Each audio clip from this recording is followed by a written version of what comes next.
Tasnia ya habari na utangazaji ni tasnia bora na muhimu kwa mwenye kuijua pamoja na kuifahamu tasnia hiyo. Tasnia ambayo imemletea mafanikio na matunda makubwa tokea aanze kusoma darasa la kwanza mpaka kufikia hatua aliyoipata akiwa hapa Zanzibar. Najua una hamu kubwa ya kutaka kumjua ni nani huyo ambaye tasnia ya habari iliyomfanya kuwa bora hapa nchini. Rahel Alex Mhando ni mmoja ya waanzilishi wa kipindi cha Mawio. Kwa wakati ule ukisikia sauti ya Rahel, sauti ya Susan Peter Kunambi na sauti ya Safia Ngalapi, basi huwezi kukikosa kipindi hicho cha Mawio. Huyu hapa Rahel Alex Mhando ambaye kwa sasa ni mkuu wa mawasiliano kutoka Mamlaka ya Maji na Usafiri wa Mazingira makao makuu ya nchi Dodoma, DUWASA. Anasema safari yake fupi iliyoanzia hapa Zanzibar kuishukuru Serikali ya Mapinduzi ya Zanzibar kwa ilivyompa njia ya safari yake ya maendeleo.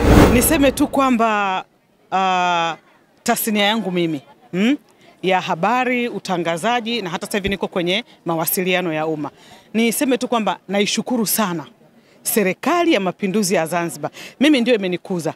Nimekaa Zanzibar kwa kipindi cha miaka 11 mpaka nikaja kuondoka kisiwani Zanzibar hapa. Kwa hiyo niseme kwamba kuanzia shule ya msingi, nimesoma shule ya msingi Darajani, nimesoma shule ya sekondari Hamamni, lakini safari yangu ya uandishi wa habari na utangazaji nimeanzia idara ya habari Maelezo, nimesoma pale, nimesomeshwa na Serikali ya Mapinduzi ya Zanzibar, nikafanya kazi Sauti ya Tanzania Zanzibar, ni mwanzilishi wa kipindi cha Mawio tukiwa na marehemu Mwenyezi Mungu amrehemu Marini Hassan Marini. Ndio tulikuwa na Susan Kunambi ambaye sasa hivi ni katibu wa UWT bara. Kwa hiyo niseme kwamba safari yangu mimi ya tasnia hii nimeanzia Zanzibar, lakini nishukuru Zanzibar pia wamenisomesha mwaka wa kwanza chuo kikuu cha Dar es Salaam kupitia mikopo ya Zanzibar. Kwa hiyo mimi niseme tu yani ni Mzanzibari. Kwa hiyo nimeanzia huku lakini nimefanya kazi TVZ, nimekuwa mtangazaji wa habari, vipindi vya watoto, vipindi vya wiki na kadhalika. Kwa mimi safari yangu nimeanzia Zanzibar. Mtazamaji wa KHD TV, toa maoni yako kuhusiana na video hii. Pia usisahau kusubscribe, kulike, kushare na kucomment.